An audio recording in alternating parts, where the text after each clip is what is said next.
The Tennis Gambling Podcast on the Sports Gambling Podcast Network is brought to you on Fantasy. Sign up with the promo code SGPN. Get 50% bonus with $1,000. We're also brought by Edge Boost. A reminder, you could earn up to $750 per month on your gambling transactions. Go to edgeboost.bet, promo code SGPN. We're also brought to you by Rhythm, the leader in data-driven picks and props. Get a free week trial by going to sportsgames.com or RITHMM. And welcome, everybody, to the Tennis Gambling Podcast from the Sports Gambling Podcast Network. It's currently Sunday afternoon, roughly 2 p.m. Eastern Time on February 2nd. I'm Rosso Scott Reichel, once again, going solo for this pod. Time to break down 2 ATP 500 events taking place in Rotterdam and in Dallas. We're going to preview both those tournaments in a second. No quarter picks, though. We don't have quarter lines available yet, so apologies there. We are going to cover the outrights and some overall draw potential for some key players. But before that, though, I do want to recap what happened last week, both for the lock and dog picks and for the final in Montpellier.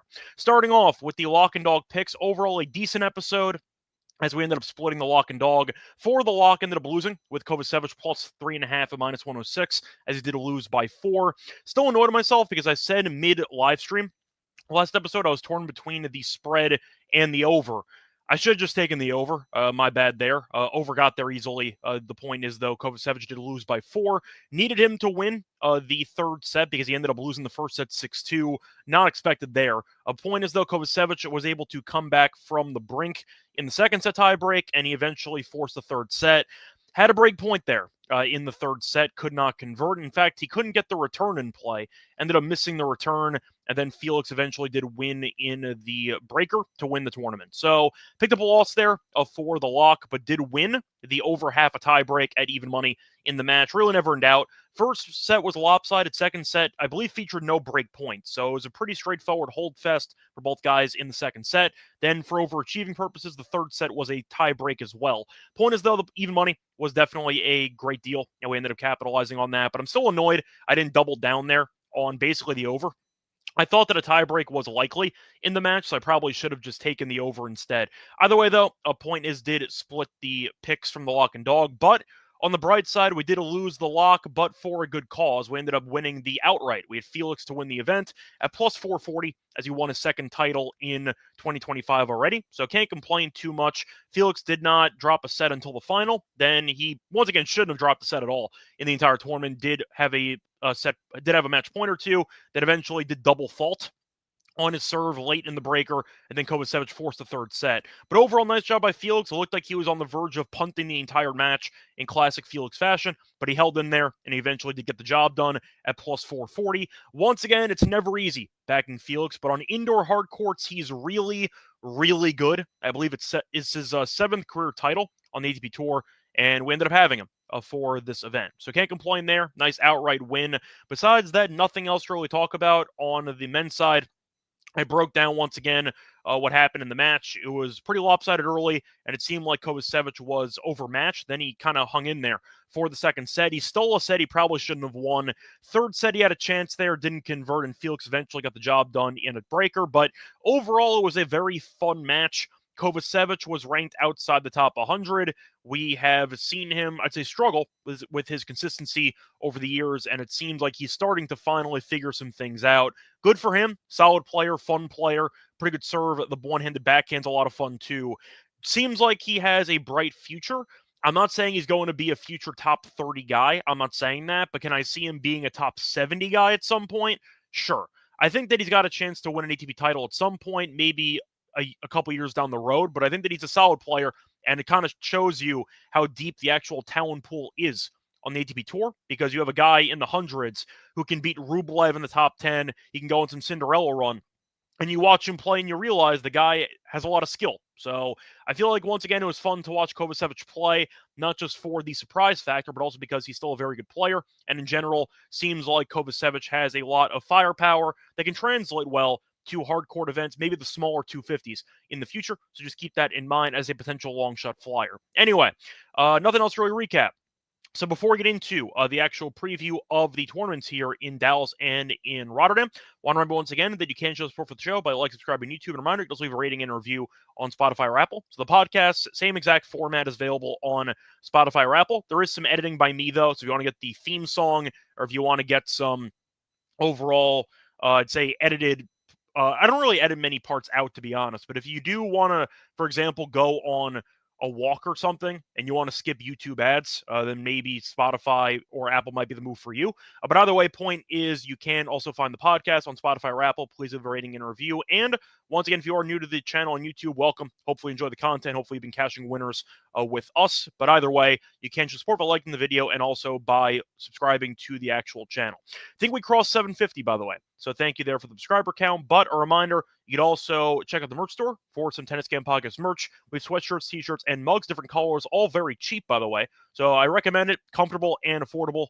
What can you really complain about? Point is, though, if you do want to get some merchandise for this show and other shows of the network, check out the merch store on the SGPN website for a lot of great deals and content. Plus, a reminder, we do have a great deal with the network because we do have a great promo happening for the Super Bowl that's coming up, because we have a free contest that's happening. So once again, if you do want to try out for, I'd say, some free chances to make some money, don't forget to check out the Squares contest, because SGPN is hosting a free Squares pool for the Super Bowl, $1,000 winner take all for the final score square.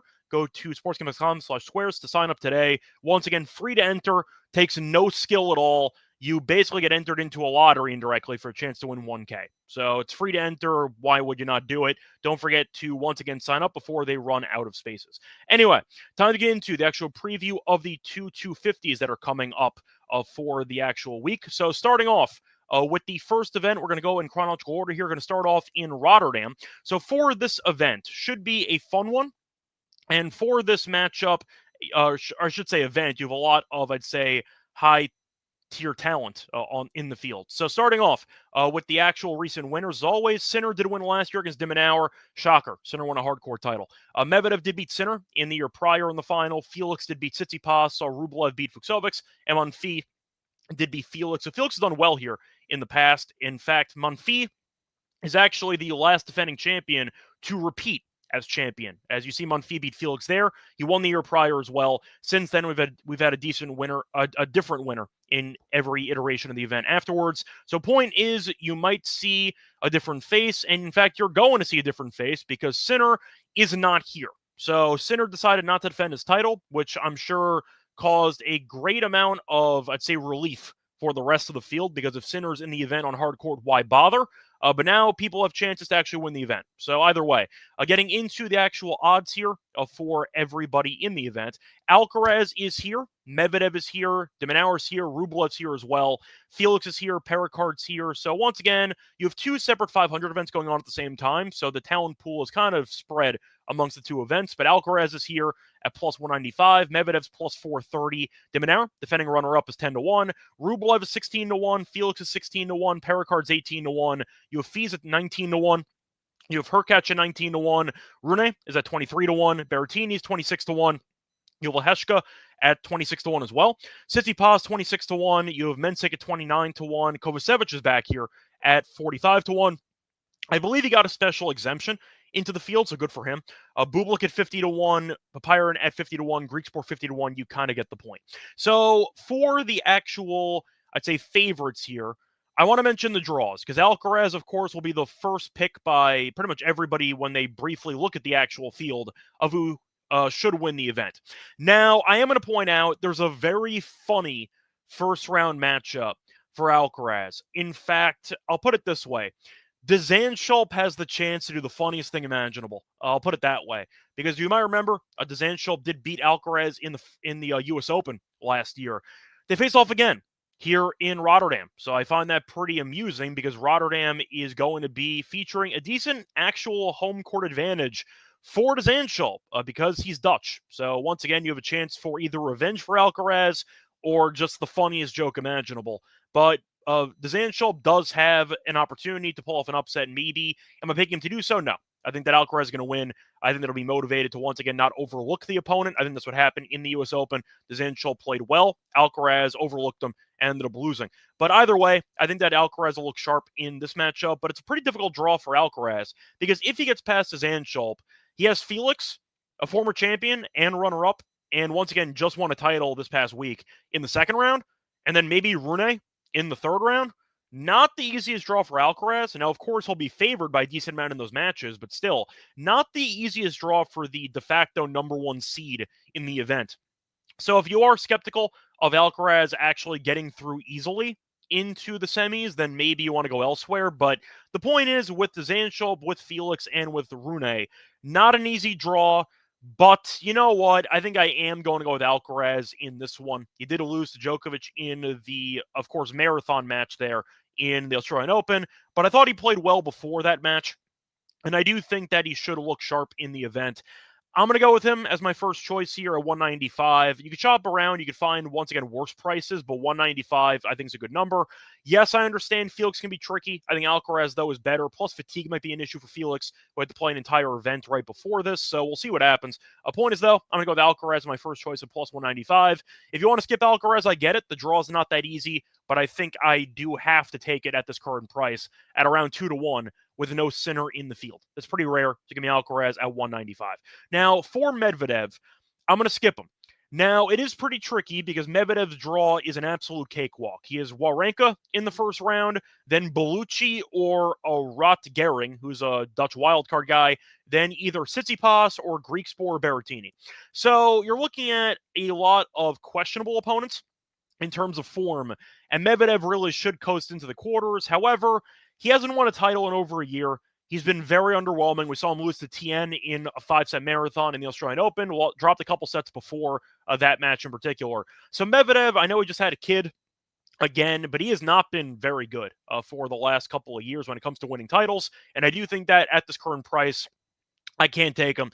Alcaraz owns him in the head-to-head, so if Medvedev does make it past all these guys, and there's a matchup against Alcaraz, I'm picking Alcaraz to beat him. So unless Medvedev suddenly turns around the head-to-head, yes, Medvedev did beat him in the U.S. Open a couple years ago, but for the most part, it's been a lopsided rivalry in favor of Alcaraz. I'm not going to go Medvedev, who has not won a title in over a year, so I can't take him at 430. Yes, the draw is favorable. I get it. I'd rather take him to win the quarter, but those odds aren't out yet. So I think I have to go elsewhere here. I'll pass on Medvedev at plus 430. However, I am going to go with de Minaur at 10-1, who's the defending runner-up. Yes, he got his ass kicked by Sinner in the Australian Open, and he took a lot of flack for that in terms of actual social media, where they were all roasting him for it. Do they not realize that Sinner beats everybody on hard court? Like, I understand that de Minaur has been owned by Sinner for their entire career. What exactly do you expect? Like, Sinner might be a top 4 hardcourt player of all time when his career is over. I'm not going to roast de Minaur for losing to Sinner all the time. He's a good player in general who tends to beat who he should beat, and I'm sorry he can't beat Sinner, who's an absolute monster on hardcourt. So I didn't really agree with all the roasting that was happening on social media for that. But de Minaur, I think, is a solid player. His game translates well to the courts here. Made the final last year when, once again, he lost to Sinner. No shame in that. But you're looking at his draw. Goffin in the first round has been a mess. Bublik or Mensik could be interesting, but I think that de Minaur's consistency would eventually wear down both guys. You have Fees, maybe Pericard, but I think that de Minaur's, once again, rally tolerance and overall consistency will eventually wear those guys down. So I think de Minaur's got a pretty solid draw. And you are looking at the bottom half of the bracket. If you are skeptical of Medvedev, and it makes sense if you are, because Medvedev has been underwhelming for the last year or so when it comes to titles, then I think de Minaur's got a decent path. I'll put it this way.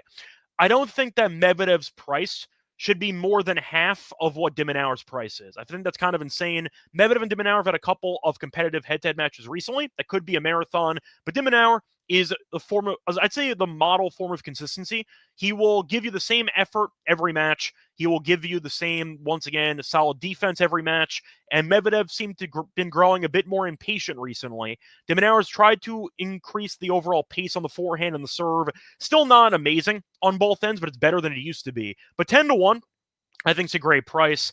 De Minaur, I want to see if he's actually beaten Alcaraz before. I think he might have on grass, but I don't remember if he actually did. So I want to quickly look that up. I think he might have beaten him on grass, but I actually want to confirm that.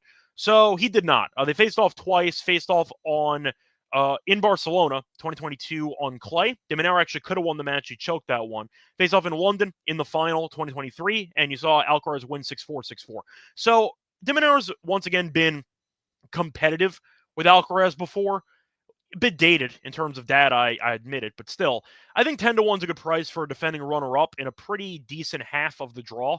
Give me de Minaur at 10 to 1 as my second choice. Now, for the third option here, I am going to go with the longer shots. I am going to throw in two more long shots. Now, I do want to kind of briefly talk about the difference between having Alcaraz as the favorite in the event and Sinner. Sinner does not get upset by anybody. Sinner will only lose to like top 10 guys, top 5 guys. Think about his losses from last year. Lost to Alcaraz a couple times. He lost to Medvedev in Wimbledon, which was a shocking upset. When, once again, Medvedev is a top 5 guy in the world. That's shocking. That's basically it. He loses to pretty much all the top 5 guys on occasion, but he beats everybody outside the top 10. He kind of demolishes everyone outside the top 10. So if you're looking at Sinner in a field, in a hard court event especially, you don't really take any shots with anybody because Sinner's most likely going to win.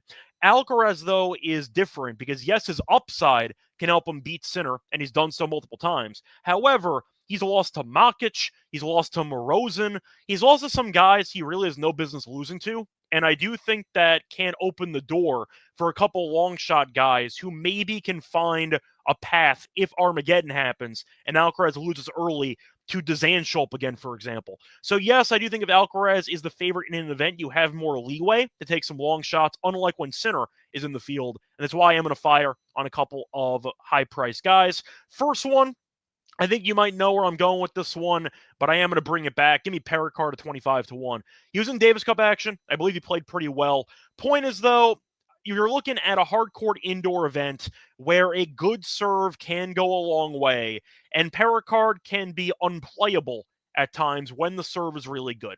Now, yes, Perricard did lose to Opelka a couple of weeks ago. We saw him lose to Monfils in 5 sets in the Australian Open. Monfils was in great form, to be fair. Made a deep run, beat Fritz later in the event. So really no shame in that. Point is, though, Perricard 25 to 1, I do think has a pretty good price. The draw can be tricky. He does have to go against Fees in the second round. Kovacevic, I think he should beat in the first round, but still. You're looking at him against potentially de Minaur in the quarters, and I know I like de Minaur too, but maybe I'm wrong.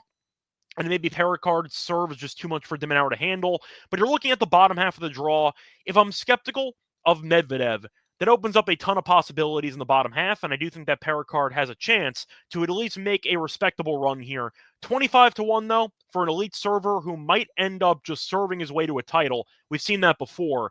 And I think that he can at least make Alcaraz's life difficult. They faced off last year. Alcaraz did win 6-4, 6-4. I know that Perricard had a break chance or two in that match, and I do think that Perricard can, once again, kind of limit Alcaraz's return game if it's a hypothetical final matchup. But 25 to 1, I think is a good price for the best server, arguably on the entire tour. I'll take that as my first long shot. For the second one, I'm going to go with a guy that won a title already this season, Gino Lehecka at 26 to 1. Think he's just a solid all-around player. I don't mind his draw either. He has Papyron in the first round, has been kind of shaky, has a matchup against either Kaboli or Hurkacz, who have both not been very good with injuries and form recently. Rublev's in there, who's been a mess too for over a year. So the path is actually decent for what looks like a difficult quarter on paper. I think Lehecka's in better form than anybody in this quarter. So I think that he's got a decent chance to get through it, and I think that he can find a way past Alcaraz in theory if he plays a great match. Alcaraz probably would win that matchup, but maybe he gets upset by Felix or Rune. It can get interesting, though. I think Lehecka, though, for his talent and his form, at 26 to 1 is a great price. I'll take that as my last long shot. So once again, the plays here for the actual outrights in Rotterdam. I'm going to go with Alcaraz at 195. I'm going to go with de Minaur at 10 to 1. I'll go with Perricard at 25 to 1. I'll go with Lehecka at 26 to 1. Time to get into the outrights in Dallas. For that, though, I remember once again that we are brought to you by DraftKings, because DraftKings is a great place to bet on the Super Bowl. Reminder, the Super Bowl's coming up on Sunday. Super Bowl 59. For keeping track, and scoring touchdowns is a great way to, once again, help you win the actual Lombardi Trophy, and you can make money betting on touchdowns at DraftKings Sportsbook. The number one place to bet touchdowns, and new customers also have a great deal. Bet $5 to $200 instantly in bonus bets. Download the DraftKings Sportsbook app, though. Use the code SGP. Code SGP for new customers to get $200 bonus. This is only when you bet just $5 only on DraftKings Sportsbook. The crown is yours. Gambling problem? Call 1-800-GAMBLER. In New York, call 877-8-HOPE-NY or text HOPE-NY 467-369. In Connecticut, help is available for problem gambling. Call 888-789-7777 or visit ccpg.org. Please play responsibly. On behalf of Boot Hill Casino and Resort in Kansas, 21 and over. Age and eligibility varies by jurisdiction. Void in Ontario. Bonus bets expire 168 hours after issuance. For additional terms and responsible gaming resources, see dkng.co/audio. We're also brought to you by Rhythm. A reminder that Rhythm is a great place to try out your betting models, or you could at least try to create some. Rhythm is a great tool and platform to help you build a model, whether you're experienced better or just a complete beginner. You could build one from scratch, copy over from the leaderboard, or let Rhythm build one for you. They have a lot of props as well that are recommended by AI. You can get NFL picks, NFL props, college basketball, NBA. Rhythm has it all. And a reminder, you can also try it out for free for a week with the link sportscom.com/Rhythm, sportscom.com/RATHMM. Welcome back, everyone, to the Tennis Cam Podcast. Just finished previewing the outrights for Rotterdam. Time to move on into the actual outrights, for Dallas. Do you want to quickly look into the comment section of the live stream? Reminder, we do live stream these shows. If you want to pop in on YouTube, you can, and I'll read the comments. See Manzi stopping by again, saying that he had the over 22.5 in that Kovacevic match, which got there. Definitely not easy. A nice parlay win for you there with Mertens and with Yastrzemski. Either way, though, I see Duncan stopping by. Welcome back. I see Ian back and Cayetano. Haven't seen you in a while. How you doing? Nice to see you back in the live stream. Anyway, time to get into the outrights here for Dallas. Like the Rotterdam event, we have no quarter odds, so apologies there. Nothing else is available. I believe it's because qualifying is still happening, so they didn't want to post, I'd say, quarter odds yet, but keep that in mind. Anyway, starting off with the history of the event. So Paul beat Giron in the final last year. Yibing beat Isner. Forgot Yibing existed. That was a great win by him. A crazy tiebreak, though, in that last set. You saw Pelka beat Isner in another marathon, which he ended up winning. I think that was actually the longest tiebreak of all time, I think. I believe that's how that match ended. A point is, though, the event's been held 3 times. And you might notice, and I wrote it on the actual banner here, but if you're on Spotify or Apple, you can't actually see it. 5 of the 6 tournament finalists since the tournament got started were American. So Americans have done very well in this event. Now, yes, like most events, they tend to, I'd say, stuff the actual bracket with a ton of home country guys. But still, 5 of 6 finalists are American. That tends to be a good indicator that you might want to target some Americans in the event. Now, for the actual outrights for the event here in Dallas, starting off, you have Fritz at 340, you have Shelton at 550, you have Paul at 7-1, you have Magic at 9-1, you have Ruud at 11-1, Tiafoe at 14-1. You have Mickelson at 22-1, Opelka 25-1, Giron 29-1, Nakashima 29-1, Arnaldi 29-1, Fokina 29-1, Sharpa 29-1, Nishikori at 32-1, Nishioka at 32-1. You have Kecmanovic at 32-1, and that's basically all I want to talk about. So, starting off with the Americans here, with the actual draw. Now, I understand why Fritz is the favorite, top 5 player in the world. We know that he's American as well. He checks that box as well from previous finalists, but I think his draw is pretty difficult, actually. So to get into the actual quarter that he's in, has Rinderknech in the first round. I don't think Rinderknech is good, so that should be a win for Fritz. Then he has Kecmanovic or Sharpo. He should win that one. Sharpo, though, on indoor, or even Kecmanovic could be tricky for potential second-round match. Fritz has not played since the Australian Open, so keep that in mind. Then he has a matchup against probably Makic or Nishikori in the quarters. Not the easiest draw for Fritz, and then his hypothetical matchup in the semis would potentially be Paul, defending champion. Really tough draw for Fritz. Like, I understand the argument is he's still more talented. He should win the event. I get it.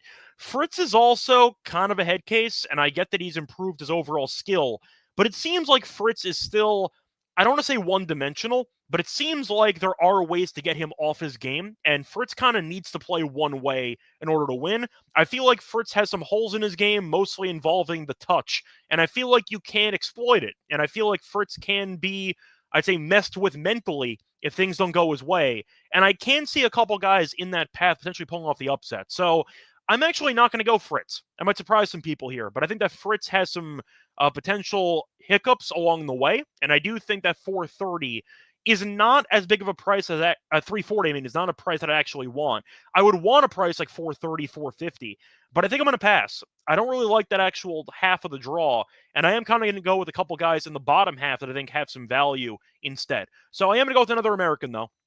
I am going to go with Shelton at 550.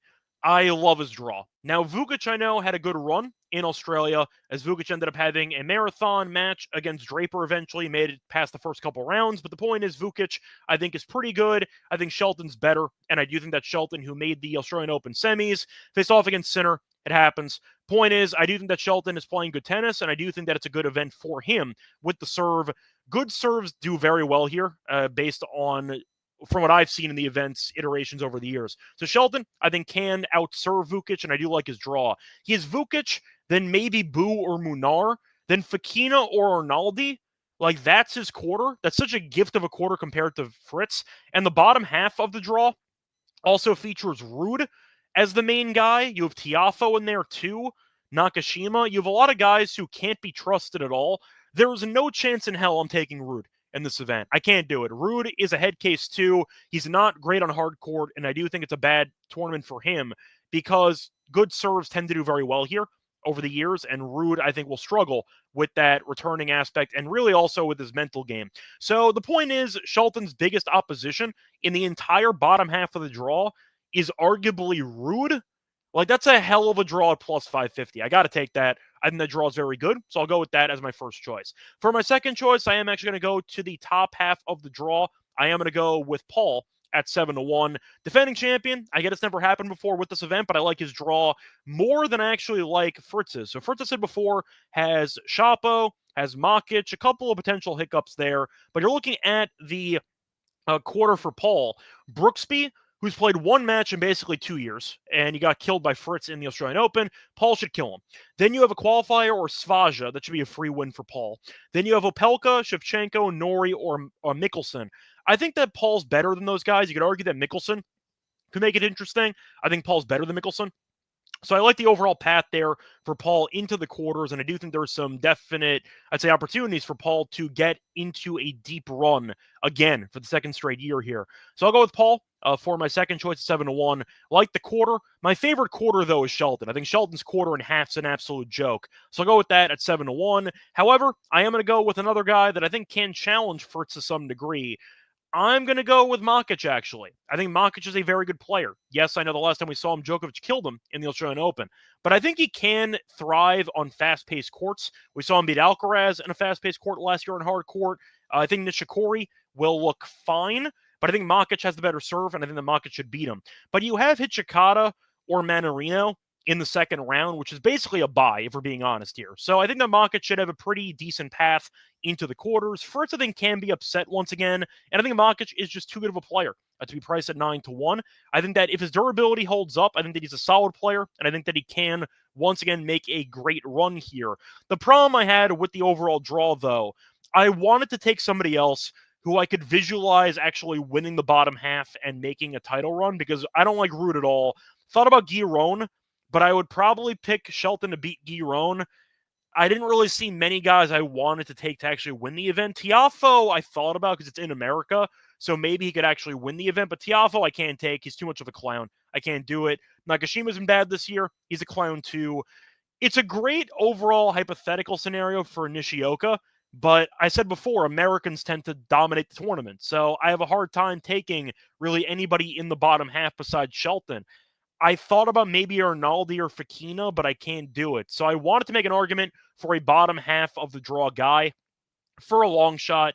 If you find somebody you like, maybe you fire on it. But Guiron, I didn't want to take him facing Ruud in the first round and then having to face off against some other top-tier guys. I don't see Guiron winning the event. I know he made the final last year. So the bottom half has some opportunities, but I didn't really find anybody that I liked enough to pull the trigger. I thought about Nishioka for the hell of it, for the throwback of it, at 32-1.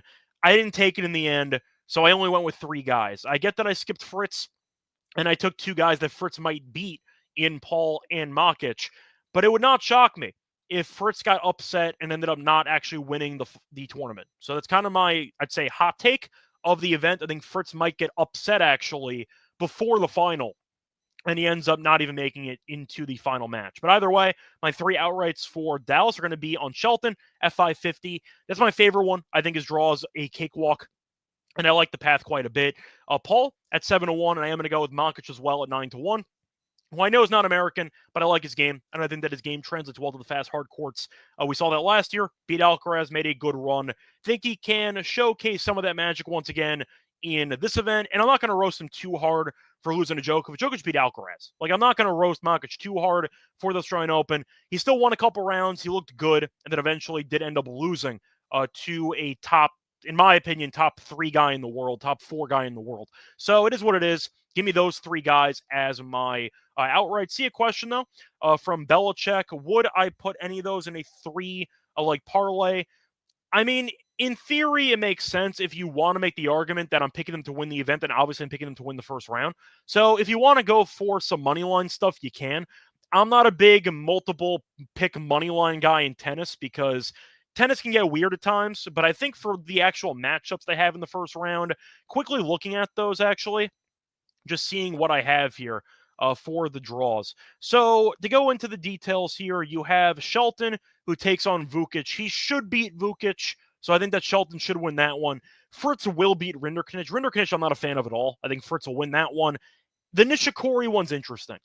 I think Nishikori could hypothetically beat Monkic. I would pick Monkic to win. Nishikori was also busy with Davis Cup stuff over the past week, so I wonder if his durability is going to be fine. But I am going to go with those 3 guys. So I guess to answer your question, Belichick, I would say I think all 3 of them win, but I'm not a big 3+ leg money line parlay guy in tennis. It's not my thing. But if you want to take those 3 for the money line, I'm not going to stop you. I'll put it that way. Anyway, time to move on into the actual lock and dog picks for the show.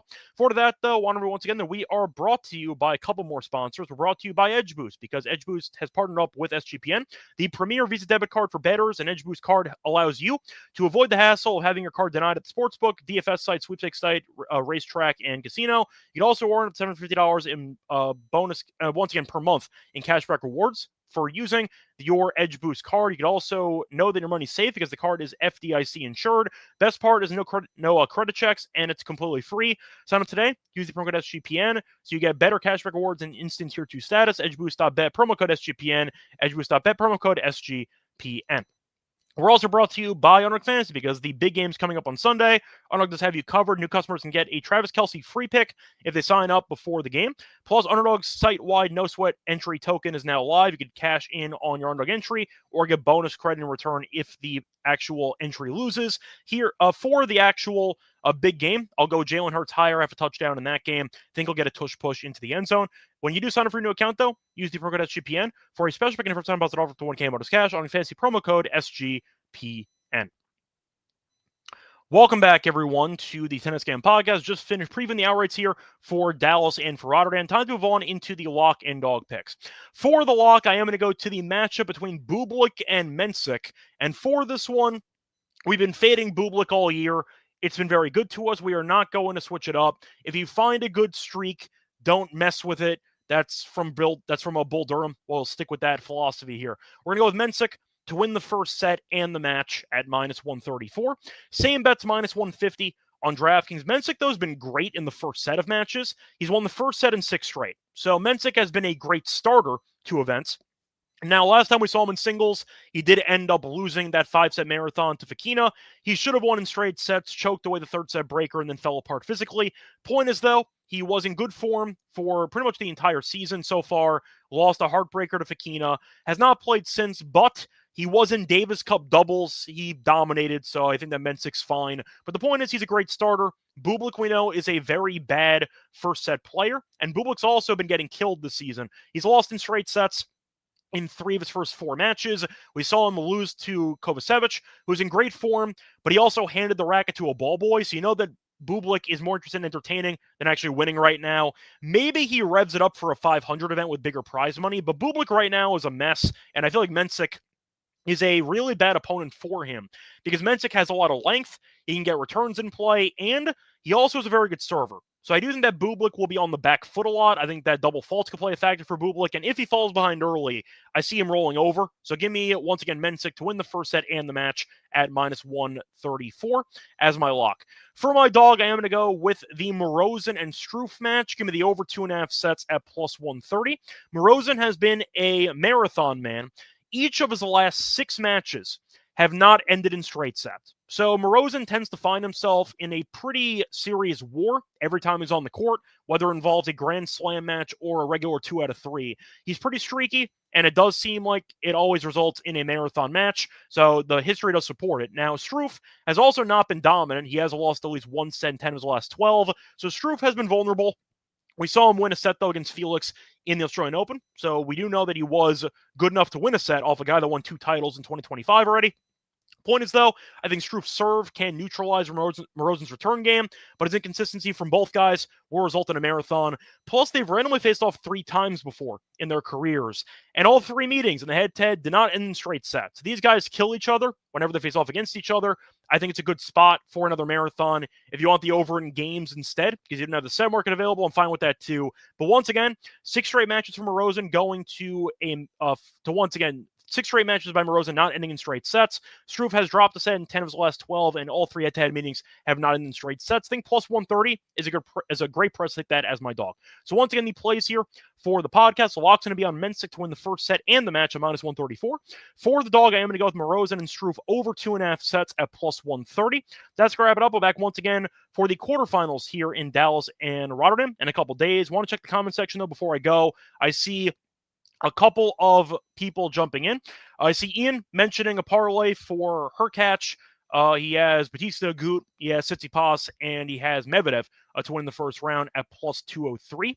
Mensik, he says, -1.5, -102. The only concern I have for Mensik there is that Mensik is also a marathon guy, so he tends to find himself in a couple of marathons as well. I thought about taking Mensik to win in straight sets at plus money. However, I do think Mensik could potentially punt the set, so I'd rather take him on a safer approach to win the first set and find a way to win, whether it involves 2 or 3. I see Logitech mentioning he likes Wawrinka to win a set in his matchup, but either way, I see Felix to win his quarter from Sashi at 5-1. By the way, Sashi, out of curiosity, where did you actually find your quarter odds? Because I was trying to find them all day, and I couldn't find quarter odds. What book are you using? Because I could actually quickly look at some quarter stuff if I actually have a line available there. Just posted Bet365. Unfortunately, that does not work on my computer, so I can't check that. For some reason, my computer actually just doesn't load Bet365 lines for some reason, which is kind of weird. Maybe it's a location thing. I don't know, but either way, I'll look into the quarters, I guess, after the show, and maybe I'll post my thoughts on that. But apologies, I don't have any quarter odds available. To answer your question, though, Sashi, I don't mind it at 5-1. There's some value. I think Alcaraz beats some. But the fact is, Felix is a great hardcourt indoor player. 5-1's a really good deal for a guy that has 2 titles this season on hardcourt already. I don't hate it. I'll put it that way. I think 5-1 has some value, especially if you think that, once again, Dezan Schulp can hypothetically pull off an upset against Alcaraz again. Spoiler, he won't. But if you think he can in his home country, then it does give extra value to Felix, who can, once again, maybe even win the quarter without having to face Alcaraz in the entire event. So I don't mind the price at 5-1, and that's a pretty good number. Anyway, that's going to wrap it up, though. Until next time, you can find me on Twitter, Reichel Radio, find me on the NBA show, find me on the MLB show, etc. Until next time, good luck to all of you and all of your bets. Bye, everyone.